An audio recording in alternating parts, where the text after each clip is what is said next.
Cup Gobindobhog চাল নিলাম, 2 cup. এবার এটাকে ঠান্ডা জল দিয়ে ভালো করে ধুয়ে তারপরে শুকনো কাপড়ে যখন দেবো আপনাদের দেখাচ্ছি। যে জল দিয়ে ভালো করে ধুয়ে নিচ্ছি। পাখার হাওয়ায় আমি একটা কাপড়ের মধ্যে সুন্দর করে জলটাকে টেনে নেওয়ার জন্য বিছিয়ে দিলাম। দেখুন এবার এর মধ্যে গোবিন্দভোগ চালের মধ্যে আমি কী কী জিনিস দেব সেটা দেখাচ্ছি। প্রথমে তেজপাতা, এলাচ, দারচিনি, লবঙ্গ, কাজু বাদাম, গরম মশলা, চেরা কাঁচা লঙ্কা, কিশমিশ, আর এটা আছে আদা আর কাঁচা লঙ্কা বাটা। দেখুন চালটা কত সুন্দর ঝুরঝুরে হয়ে গিয়েছে, দেখছেন? কাপড়ে দিয়েছিলাম বলে চালটা ভীষণ সুন্দর ঝুরঝুরে হয়েছে। যেহেতু গোবিন্দভোগ চালের মধ্যে একটু ঘি দিতে হয়, তাই আমি ঘিটাকে একটু গরম করে নিচ্ছি। এর মধ্যেই আমি হলুদ দিয়ে দেবো, তাহলে ভালো হবে। যখন ঘিটা দেখবেন ধোঁয়া বন্ধ হয়ে গিয়েছে, তখন এর মধ্যে হলুদ দিয়ে তারপরে চালের মধ্যে মিশিয়ে নেবেন। দেখুন ধোঁয়া ওটা বন্ধ হয়ে গিয়েছে, এর মধ্যে আমি হলুদ দিয়ে দিয়েছি। এরপর আমি চালে মেশাবো।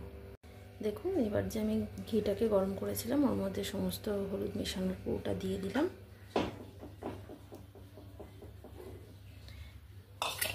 এরপরে আমি এর মধ্যে একটু গরম মশলা দিয়ে দেবো।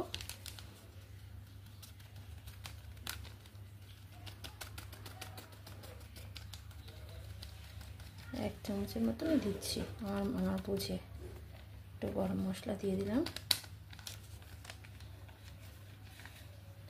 দিয়ে একসাথে এটাকে মেখে নিতে হবে।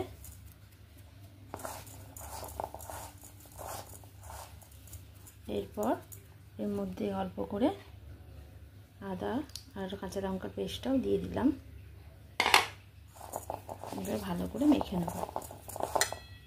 দেখুন এবার আমি একটা প্যান বসিয়ে নিয়েছি, তার মধ্যে আমি অল্প করে একটু সাদা তেল দিলাম।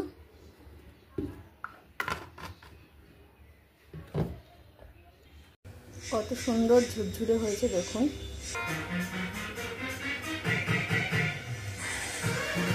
দেখুন আজকে আমার পোলাও আর ডিম কষা কেমন লাগছে বলবেন।